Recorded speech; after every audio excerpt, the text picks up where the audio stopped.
Selamat pagi teman-teman, jumpa lagi di pertemuan keempat dengan topik yang masih berhubungan dengan psikologi positif. Dan ini adalah topik yang terakhir sebelum kita masuk beranjak ke langkah-langkah intervensi atau langkah-langkah untuk meningkatkan well-being manusia, ya. Oke. Topik ini adalah tentang beberapa sifat positif yang harus dimiliki manusia dalam kategori wellness, dalam kategori kesejahteraan. Oke, kita langsung mulai aja. Nah, ada 3 fokus hari ini adalah variabel sifat positif, spiritualitas, religiusitas, intervensi meningkatkan well-being. Nah, kalau kita lihat manusia itu pada dasarnya itu bahagia. Nah, ilmu psikologi itu hadir sekedar untuk menguatkan saja. Ingat, pada dasarnya manusia itu bahagia. Kita sebagai psikolog atau kalian sebagai calon sarjana psikologi hadir di tengah-tengah masyarakat itu sebenarnya untuk menguatkan perasaan positif itu. Tujuan dari ilmu psikologi sendiri, kalau kalian masih ingat di pertemuan pertama tentang sejarah perkembangan psikologi positif, atau kita flashback lagi tentang sejarahnya ilmu psikologi, ada beberapa tujuan kan. Tujuan yang terakhir, kedua dan ketiga itu adalah ingin meningkatkan potensi manusia dan kesejahteraan. Nah, ini psikologi positif hadir untuk menguatkan perasaan-perasaan positif itu, menguatkan potensinya, kemudian meningkatkan kesejahteraannya. Nah, kembali lagi, karena pada dasarnya manusia itu happy, jadi semua terletak bagaimana kita menentukan sudut pandang apakah kita termasuk orang yang positif. Karena menurut Seligman sendiri itu ada 2 cara yang membedakan orang yang optimis dan pesimis. Kenapa kita ngomong optimis dan pesimis ya? Karena kadang-kadang antara optimis dan pesimis itu bisa atau kadang-kadang diasosiasikan dengan kebahagiaan. Orang yang optimis kadang-kadang atau kecenderungannya jauh lebih bahagia daripada yang pesimis. Oke, ada 2 cara untuk membedakannya. Yang pertama permanen dan yang kedua adalah pervasif ya. Yang pertama, orang yang pesimis selalu menjelaskan peristiwa buruk yang menimpa mereka sebagai sesuatu yang cenderung permanen. Sebaliknya, orang yang optimis akan memandang kejadian buruk yang menimpa mereka sebagai sesuatu yang bersifat temporer. Nih ya, kita lihat di poin pertanyaan yang pertama. Semua terletak bagaimana kita menentukan sudut pandang apakah kita termasuk orang yang positif. Kalau orang pesimis itu lebih cenderung melihat bahwa peristiwa buruk itu cenderung permanen. Sedangkan orang yang optimis melihat kejadian buruk itu sebagai sesuatu yang bersifat sementara.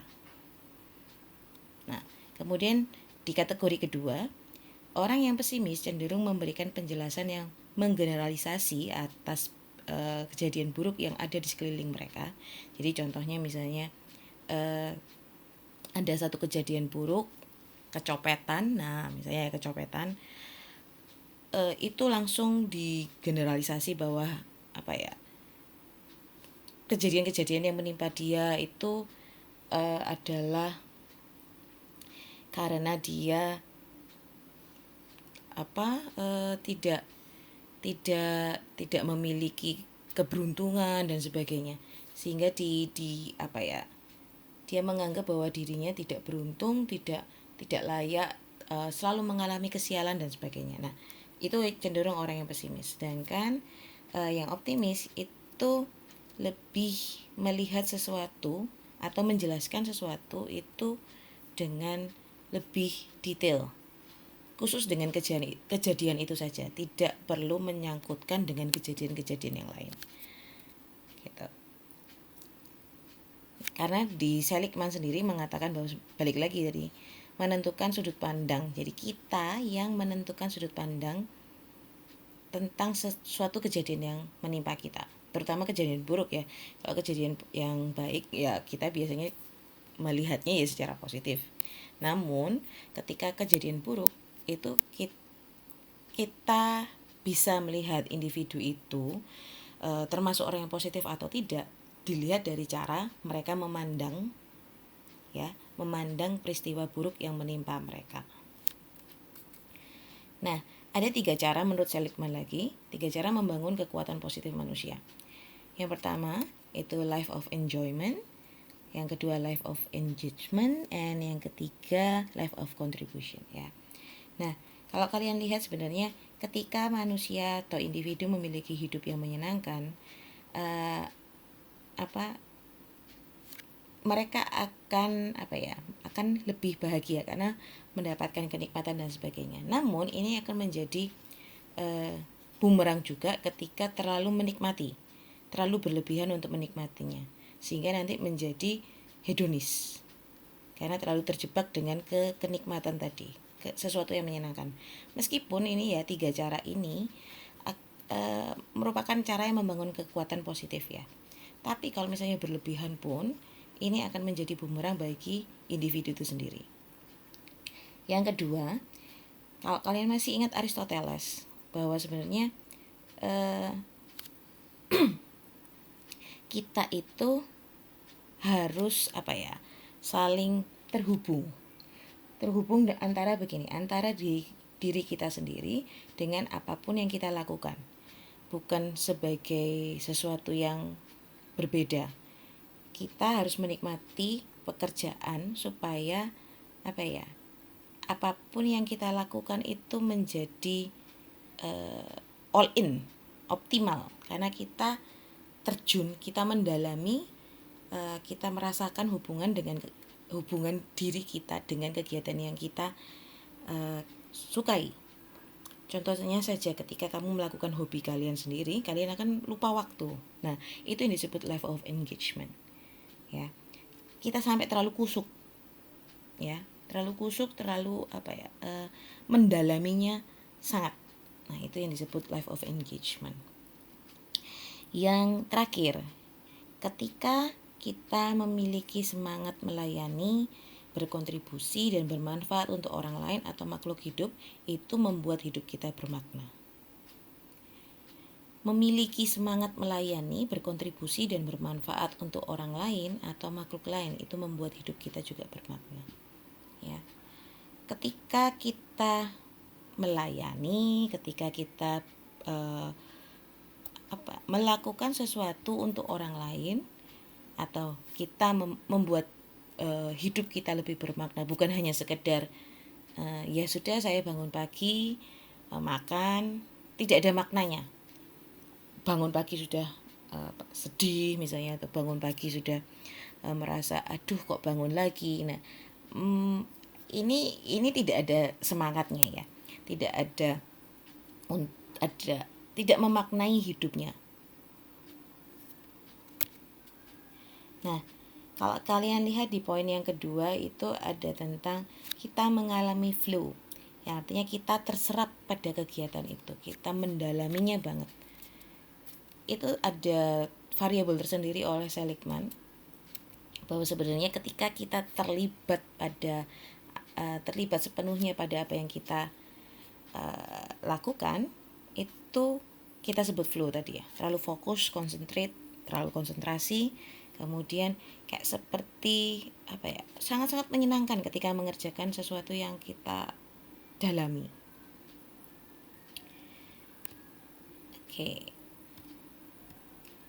Ada ketika contohnya saja sih, coba ingat ketika kalian melakukan hobi kalian akan merasakan happy banget gitu ya ketika melakukan hal itu. Nah, sebenarnya kalau flow itu adalah motivasinya dari mana? Dari diri kita sendiri, dari dalam. Kita nggak bisa membuat kita menikmati hobi kita itu dorongannya dari orang luar, dorongannya dari keluarga, enggak, dorongannya tetap dari diri. Jadi tidak mengharapkan imbalan, tidak mengharapkan hadiah, tidak mengharapkan pengakuan lagi, karena ketika kamu melakukan pekerjaan sepenuh hati, yang Seligman sebut dengan flow ini, kita motivasinya itu bukan dari luar lagi, bukan lagi tentang penghargaan dalam bentuk materi atau barang atau pujian lagi, tapi karena dia sudah sangat mendalami pekerjaannya itu atau kegiatan yang dia lakukan itu, dia tidak membutuhkan lagi yang namanya pengakuan-pengakuan lagi. Oke, minggu lalu kita sudah bahas tentang emosi. Ini ada emosi positif, ada emosi negatif. Ada poin yang bagus di sini ketika saya menemukan slide ini. Emosi tidak dapat netral, karena menjadi netral berarti menjadi non emosional. Ya, ketika ada perbedaan emosi positif, emosi negatif gini, tidak mungkin satu orang hanya memiliki emosi positif saja, nggak pernah marah, nggak pernah sedih, nggak pernah takut, nggak malu, nggak pernah cemas. Itu sangat tidak masuk akal. Karena ketika ada orang yang mengaku saya nggak pernah negatif gitu, nggak pernah memiliki emosi negatif, nah berarti sebenarnya dia menjadi orang yang tidak punya emosional dong, ya, tidak punya emosi. Karena semua orang pasti memiliki ini. Mereka harus tahu bagaimana emosi negatif yang mereka alami. Mereka harus tahu kapan mereka marah, kapan mereka sedih, kapan mereka takut. Karena itu membantu proses perkembangan emosional mereka. Emosi positif dapat dikembangkan dan dibangun sejak remaja. Oke, langsung kita lanjut ke subtopik yang inti, yaitu variabel sifat positif. Ada 4 estetika kesempurnaan jenius kreatif, ya. Kita langsung ke sini. Oke. Ada estetik, kreatif, jenius, sama tadi kesempurnaan, ya, excellences. Yang pertama, variabel sifat positif yang pertama itu adalah memiliki keterampilan luar biasa dalam bidang keahlian tertentu. Kita lihat dulu sebenarnya keterampilan itu atau apakah berupa bawaan, keturunan, atau dapat dipelajari. Kita lihat di perkembangan ini ya, keterampilannya. Bagaimana keterampilan itu dipelajari? Sebenarnya ada namanya keterampilan kognitif, di mana itu fokusnya pada pengetahuan dasar. Bagaimana caranya mereka bisa memiliki keterampilan pada keahlian tertentu gitu ya. Ada komitmennya, mereka berkomitmen untuk mempelajari hal tersebut. Caranya bagaimana? Ya terus belajar, ada konsistensi untuk belajar. Jadi contohnya ketika kamu memang benar-benar ingin akan keahlian tertentu, kamu pasti akan belajar banyak hal, baca-baca tentang hal itu, dan kamu komit tentang topik itu atau komit tentang keterampilan tersebut. Contohnya aja seperti kamu ingin belajar naik sepeda, keahlian, keterampilan untuk naik sepeda, kamu akan cari banyak pengetahuan, ya kan? Cari banyak pengetahuan tentang cara naik sepeda. Dan kamu berkomitmen untuk berlatih terus-menerus, kamu belajar terus-menerus. Nah, itu kita bisa katakan excellences tadi, memiliki sifat positif yang pertama. Contoh lainnya kayak psikologi ini, kalian mengambil jurusan psikologi, kalau kalian memang komit dengan kamu tahu bahwa sebenarnya ini yang kamu inginkan, maka kamu akan mencari tahu banyak hal, membaca banyak hal, mencari informasi sebanyak mungkin sebagai informasi dasar atau pengetahuan dasar kamu, dan kamu komitmen dengan apa yang kamu terima atau komitmen dengan tujuanmu untuk belajar psikologi tadi. Dan konsistensi tadi.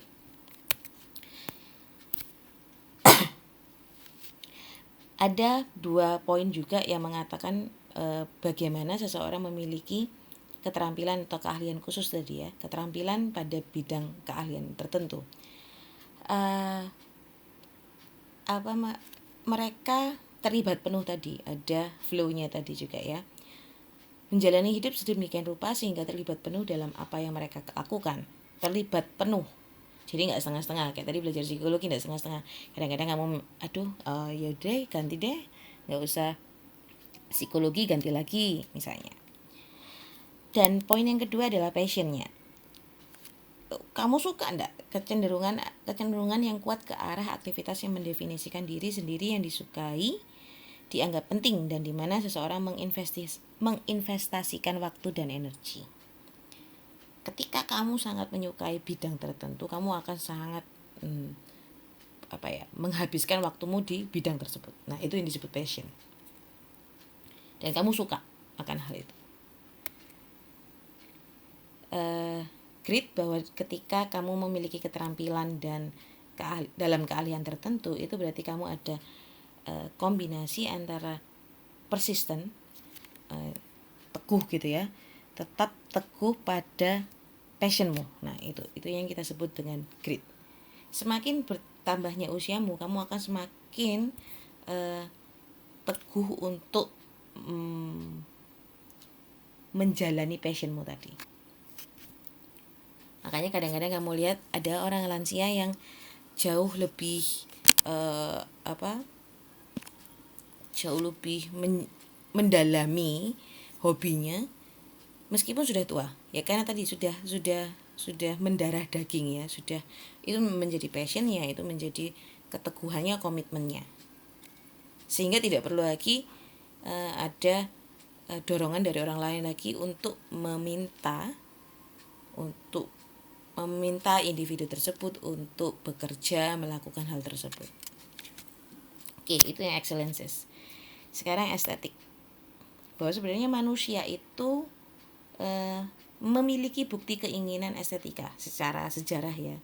Contohnya ada lukisan gua, ada lukisan pada gerabah, ada kerajinan manik-manik. Itu adalah bukti bahwa manusia sebenarnya memiliki keinginan untuk estetika, mengapresiasikan hal-hal yang indah dan luhur. Nah, ada 4 atributnya. Ada atribut kesenangan atau pleasure, kemudian keasikan yang kusuk, ketertarikan dari dalam, dan ketantangan. Kita lihat satu-satu ya. Pleasure, barang-barang yang menarik itu meningkatkan sense of well-being. Meningkatkan sense of well-being. Jadi ketika coba deh kalian ingat-ingat ketika kalian membeli sesuatu yang kalian sukai, kalian akan merasa jauh lebih bahagia, betul nggak? Yang mungkin yang cewek-cewek ya, ketika beli perhiasan, atau yang suka hobi ngelukis, nah kamu membeli kanvas terus kamu melukis sendiri, atau ada yang suka dengan lukisan terus ketika kamu membelinya kamu sangat merasa bahagia. Nah, itu yang kita sebut tadi pleasure, 4 atribut pertama ya. Atribut yang kedua adalah absorption. Itu ketika kamu meningkatkan kesadaran kamu, memberi energi pada apresiasi terhadap momen, memungkinkan kita untuk menghubungkan diri dan dunia objek dan peristiwa yang lebih lengkap. Jadi contohnya itu yang sampai kusyuk, kamu sampai benar-benar all in ke hal tersebut ya.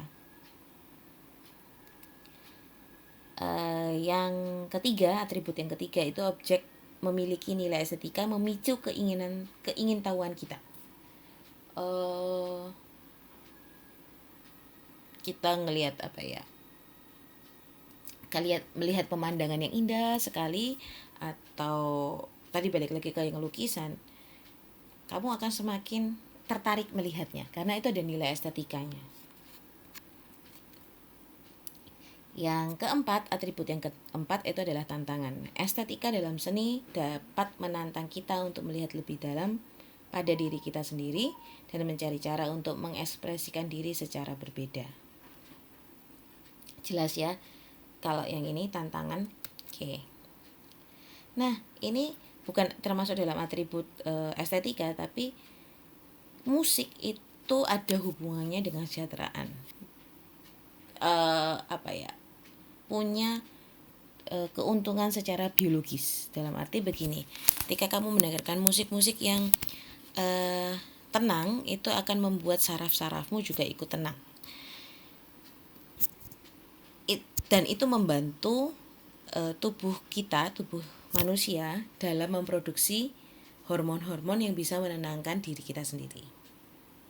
Jadi makanya kenapa ada lagu meditasi, ada instrumen meditasi, itu ya sebenarnya hanya untuk meningkatkan well-being kita dari sisi biologisnya. Selain obat-obatan. Oke. Creativity. Ada beberapa poin bahwa sebenarnya kreativitas itu sebagai orisinalitas yang adaptif. Bukan sesuatu yang stagnan atau permanen, enggak, tapi kreativitas itu adalah sesuatu yang selalu muncul ketika proses adaptasi. Ya, kita lihat satu-satu. Ketika kreativitas kita sedikit, itu kreativitas little C meningkatkan kehidupan dengan menemukan solusi unik untuk berbagai masalah. Ya, ketika kreativitas kita besar, kita bisa mengubah budaya dan sejarah. Jadi contohnya misalnya membuat membuat sesuatu, contohnya apa ya? Ini penemuan pesawat, penemuan teknologi nuklir, pesawat luar angkasa dan sebagainya, itu adalah big C, ya. Big C karena bisa mengubah budaya, mengubah sejarah. Nggak ada lagi istilahnya kita kalau mau menyalakan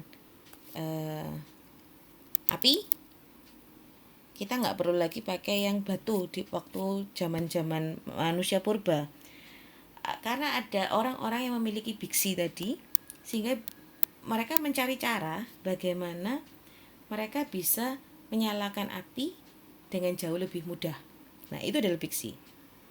Semula dari little C, tapi kemudian karena solusi untuk berbagai masalah kan, tapi ketika itu menjadi sesuatu yang sangat dibutuhkan, itu akan menjadi sebuah big C, ya, menjadi kreativitas yang dapat mengubah budaya dan sejarah. Tapi pasti bermula dari little C, karena little C ini adalah little creativity, ya. Kita mencari cara-cara yang mudah untuk permasalahan-permasalahan sehari-hari yang kita alami. Contoh-contoh itu seperti begini. Ketika kamu ingin memiliki usaha, karena usaha kecil-kecilan, karena kamu ingin mendapatkan tambahan income gitu, kamu akan berpikir kreatif, jualan apa? Jualan dengan cara apa supaya orang-orang tertarik untuk membeli. Nah, itu little C. Online shop itu dulu kan tidak ada, tapi mungkin bermula dari little C tadi, untuk solusi unik supaya manusia bisa beli dari jarak jauh, tanpa harus datang ke mallnya, tanpa harus datang ke tokonya. Tapi ketika itu menjadi sesuatu yang ternyata dibutuhkan banyak orang, bukan hanya dirinya sendiri, itu akan menjadi big C tadi, mengubah budaya lagi. Budaya online shop ini yang terbaru, gitu kan? Nah, itu yang disebut creativity. Ada creative person, creative process, ada 4 creative process, ada persiapan, inkubasi, iluminasi, dan insight. Otak kiri itu menjaga pemikiran logis dan rasional, dan otak kanan menangani proses kreatif, holistik, dan artistik. Bukan berarti yang tidak bisa berpikir logis berarti otak kirinya tidak jalan, bukan, tapi tidak dominan, ya. Untuk yang semester 1 kita akan jauh lebih jelas untuk memahami tentang otak kiri, otak kanan, itu nanti di biopsikologi, ya. Bagaimana proses otak kita dalam berpikir, dalam berbicara, dalam bergerak dan sebagainya, ya. Oke. Creative mood creativity itu bisa mempengaruhi mood yang positif. Yang artinya ketika kita melakukan kreativitas tadi, otomatis mood kita juga akan menjadi positif. Ya. Oke. Nah, sekarang kita ngomongin jenius. Orang jenius itu memang serupa, namun berbeda dari individu yang sangat kreatif. bedanya adalah di mana tingkat intelijensinya ya. Namun kadang-kadang beberapa individu yang sangat kreatif itu ada kecenderungan untuk memiliki penyakit mental. Karena dalam arti begini, orang yang terlalu jenius mereka kan memiliki tingkat intelijensi yang berbeda. Bisa jadi orang-orang di sekelilingnya tidak bisa memahami apa yang dia katakan, sehingga mereka menjadi lebih merasa terasingkan dan sebagainya. Atau terlalu sibuk dengan pemikirannya yang jenius, mereka membuat sesuatu yang kompleks, ya, karena saking jeniusnya. Oke. Nah, ini adalah 4 sifat positif. Bukan berarti jenius ini ya yang negatif, bukan. Tapi jenius ini manusia bisa memiliki tingkat intelijensi. Dan berbeda dengan kreatif. Tidak harus orang yang jenius pasti kreatif, tidak. Itu adalah 2 hal yang berbeda. Oke, kita lanjut ke sini lagi.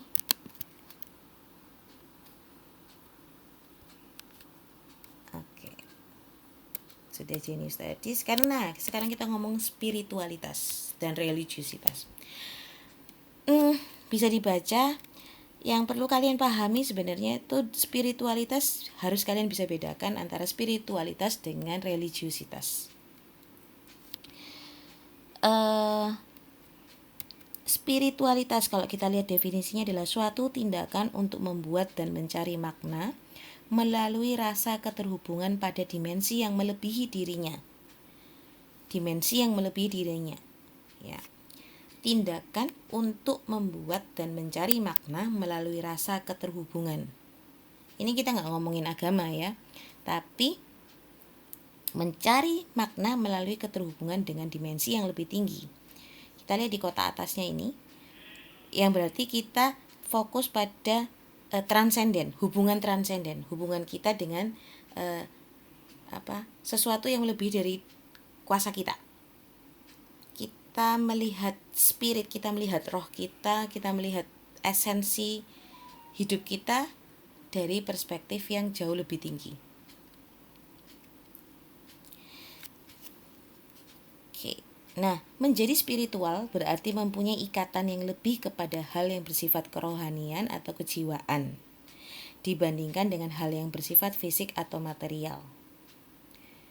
Spiritualitas merupakan kebangkitan atau pencerahan diri dalam mencapai makna hidup dan tujuan hidup. Pencerahan diri dalam mencapai makna hidup dan tujuan hidup. Nah, ini yang perlu kita tekankan. Pencerahan diri dalam mencapai makna hidup dan tujuan hidup itu adalah spiritualitas. Ya, itu adalah spiritualitas.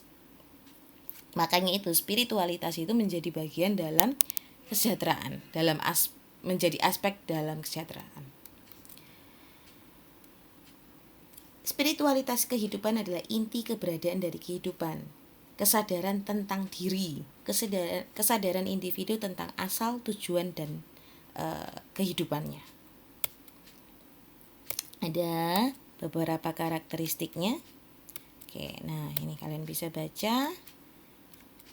Monggo dibaca. Sudah saya tuliskan juga di PDF-nya. Semoga sudah membaca filenya dulu sebelum mendengarkan penjelasan saya ya. Oke. Ini ada dari 2 perspektif, dari Hamid sama Smith. Nah, sekarang beranjak ke religiusitas. Religiusitas itu berarti mengikat.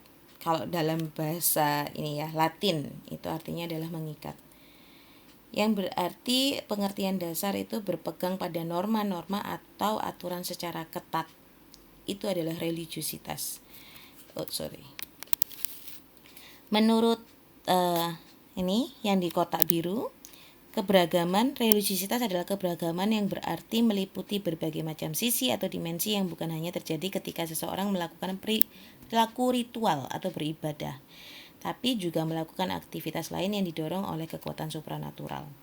Beda lagi dengan ini yang dikatakan oleh Fetzer bahwa menitik beratkan pada masalah perilaku sosial dan merupakan sebuah doktrin dari setiap agama atau golongan. Ya. ini adalah, kalau kalian pahami, agama itu memiliki norma-norma tertentu, memiliki tata cara tertentu, memiliki aturan-aturan tertentu. Makanya itu disebut religiusitas. Namun spiritualitas tidak bisa dikatakan dengan agama, tidak bisa disamakan dengan agama. Spiritualitas dan religiusitas itu adalah dua hal yang berbeda. Kita ingat tadi yang spiritualitas itu adalah bagaimana kita memaknai kesadaran kita, memaknai kehidupan kita, memaknai esensi dari hidup kita sendiri. Sedangkan religiusitas itu adalah perilaku sosial atau pemahaman kita, hubungan kita pada suatu agama tertentu, suatu aturan tertentu. Ya, melakukan atau memberikan komitmen pada agama tertentu itu adalah religiusitas, sehingga kita menaati peraturan-peraturan tersebut, norma-norma tersebut. Jadi ini ada beberapa fungsi dari religiusitas, ada dimensinya. Nah, ada dimensi keyakinan, peribadatan, pengamatan, dan pengetahuan dan penghayatan. Beda dengan spiritualitas tadi. Spiritualitas lebih fokus pada esensi kehidupannya dia.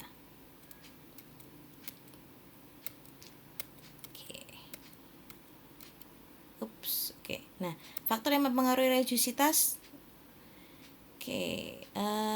tradisi, jelas ada tradisi. Kalau kamu masih ingat di sejarah dan aliran, semester atas tidak ikut kelas sejarah dan aliran, tapi saya rasa semoga masih ingat ya, semoga masih tak ingat atau memahami sejarah perkembangan psikologi, bahwa itu bermula dari para filsuf Yunani, di mana para filsuf Yunani Romawi itu mulai cari tahu tentang pengetahuan, tentang kebenaran. Nah, kemudian muncullah para filsuf agama yang juga memberikan pandangan bahwa sebenarnya kehidupan manusia itu ada hubungannya dengan Tuhan.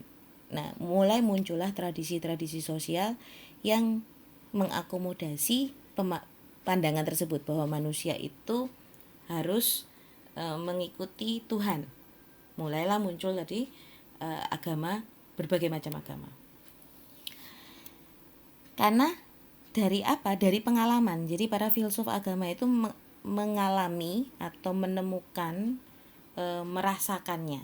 Beda dengan para filsuf Yunani dan Romawi yang tidak fokus pada agama, karena mereka lebih mempercayai dewa-dewi, kemudian alam dan sebagainya. Namun yang hanya beberapa filsuf Yunani dan Romawi yang mulai mempertanyakan tentang kebenaran-kebenaran tersebut. Apakah benar dewa-dewi itu yang memberikan segala sesuatu yang ada di dunia ini misalnya. Nah, semoga masih ingat. Oke. Ini perbedaan spiritualitas dan religiusitas. Kita tekankan di sini lagi ya. Spiritualitas adalah kesadaran diri dan kesadaran individu tentang asal, tujuan, dan nasib. Sedangkan agama adalah kebenaran mutlak dari kehidupan yang memiliki manifestasi fisik di atas dunia. Manifestasi fisik artinya tadi terikat dengan norma-norma, ada perilaku-perilaku tertentu yang harus kamu lakukan. Sedangkan spiritualitas itu kamu tidak perlu melakukan aturan-aturan itu ya. Itu bagaimana kamu sadar akan keberadaanmu, sadar akan dirimu. Itu yang disebut spiritualitas. Feeling at the moment itu adalah spiritualitas. Ketika kamu sadar bahwa saat ini kamu apa sih? Saat ini kamu berada di mana? Kamu meyakini, kamu memahami dirimu itu seperti apa? Nah, itu spiritualitas.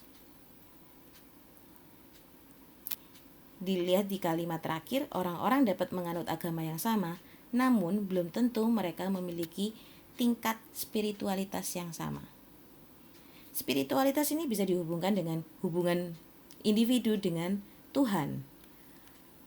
Nah, agama itu adalah tadi manifestasi fisiknya. Bagaimana kita menunjukkan ya perilaku-perilaku kita menunjukkan keterhubungannya dengan Tuhan. Bisa membedakan ya. Jadi kayak spiritualitas ini adalah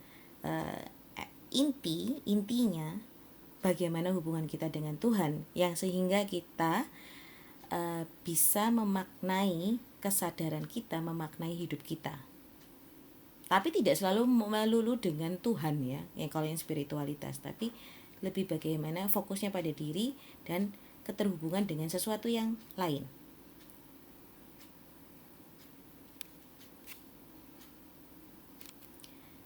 Oke, nah topik yang terakhir adalah intervensi terhadap well-being. Kesejahteraan hidup adalah sebuah kondisi di mana individu memiliki sikap yang positif terhadap diri sendiri dan orang lain, dapat membuat keputusan sendiri, mengatur tingkah lakunya sendiri, dapat menciptakan, mengatur lingkungan yang kompatibel dengan kebutuhannya, memiliki tujuan hidup dan membuat hidup mereka lebih bermakna, serta berusaha mengeksplorasi dan mengembangkan dirinya. Kenapa tadi kita mempelajari spiritualitas dan religiusitas? Karena spiritualitas itu adalah yang menjiwai well-being kita. Coba kamu lihat di poin-poin ini. Memiliki tujuan hidup. Ini adalah peran dari spiritualitas. Membuat hidup mereka lebih bermakna. Ini peran juga dari spiritualitas. Mengeksplorasi dan mengembangkan dirinya. Ini juga dari spiritualitas. Sebenarnya individu itu bertingkah laku itu dengan fondasi spiritualitas tadi. Kalau spiritualitas kita rendah, otomatis kita akan jauh lebih hanya melakukan kegiatan-kegiatan ya sekedarnya, ala kadarnya. Karena kita tidak memaknai kita ini siapa sih, kita ini dari mana sih, kenapa sih kita ada di sini. Oke. Dan kita tadi mempelajari beberapa variabel sifat positif. Karena ini memiliki sikap yang positif terhadap diri sendiri dan orang lain. Masih ingat tadi ada kreativitas, ada estetik, ya, ada keterampilan dan ada jeniusitas tadi. Oke. Nah, perlu sikap positif, diri sendiri, kemudian mengatur lingkungan yang kompatibel dengan kebutuhan dan memiliki tujuan hidup. Oke. Ini formulanya. Kita harus memiliki 3 hal ini ya untuk menjadi well-being. Religiusitas ini tidak selalu berarti kamu harus memiliki agama, bukan berarti, tapi kamu tahu apa sih yang mengikat kamu begitu ya, untuk kamu menunjukkan hubunganmu dengan Tuhan tadi. Oke. Minggu depan kita akan bahas tentang peningkatan kesejahteraan psikologis dalam individu. Nah, karena itu sebagai bahan untuk memahami bagaimana teknik-teknik untuk meningkatkan kesejahteraan psikologis dalam individu, ada tugas buat kalian untuk melakukan observasi pada diri kalian sendiri. Caranya gimana? Kerjakan tugasnya ya. Tugasnya adalah judulnya adalah Share Your Gratitude. Coba mulai hari ini share hal-hal yang kamu syukuri pada hari ini beserta alasannya. Jadi temukan apa sih yang kamu syukuri hari ini. Kamu bersyukur bahwa kamu bertemu dengan teman lamamu. Kamu bersyukur kamu bertemu dengan mantan pacarmu misalnya. Kenapa? Ceritakan saja. Ceritakan saja bagaimana kamu memaknai apa yang kamu temui atau kamu lakukan hari ini. Ceritakan, share ya. Posting di sosial media yang kalian miliki, boleh FB, boleh IG ya, boleh FB atau IG. Boleh dalam bentuk video, boleh dalam bentuk gambar. Jadi kamu misalnya berfoto dengan teman lamamu, kamu itu adalah hal yang kamu syukuri hari ini. Kalian berfoto bersama, posting saja di sosial media, kemudian ceritakan alasannya. Kenapa kamu sangat bersyukur bertemu dengan teman kamu, ya. Jangan lupa hashtagnya dan tag saya sebagai saya tahu bahwa kalian sudah melakukannya. Dan yang ketiga, lakukan hal ini selama 7 hari, yang artinya sampai minggu depan. Yang dikumpulkan di Bella itu hanya link sosial media. Nah, selama 7 hari ini Sampai minggu depan, coba amati diri kalian sendiri dan reaksi orang lain ketika kalian memposting tentang rasa kebersyukuran kalian. Ya. Amati saja. Kamu harus sadar, tadi balik lagi ya, sadar dengan apa yang kamu alami. Coba amati. Saya tidak minta menuliskan kalian hasil pengamatannya, cuma sebagai pemahaman untuk materi minggu depan. Oke, kalau tidak paham dengan tugasnya, monggo tuliskan di chat WA saja ya. Kalau di forum diskusi agak hanya untuk topik-topiknya saja. Oke, try sharing something you are grateful for in conversation. Not only will you feel good, but you'll share your positivity with others too. Jadi kita tujuannya kenapa 7 hari itu supaya kamu bisa menceritakan hal-hal yang positif gitu ya. Oke, sampai jumpa di minggu depan.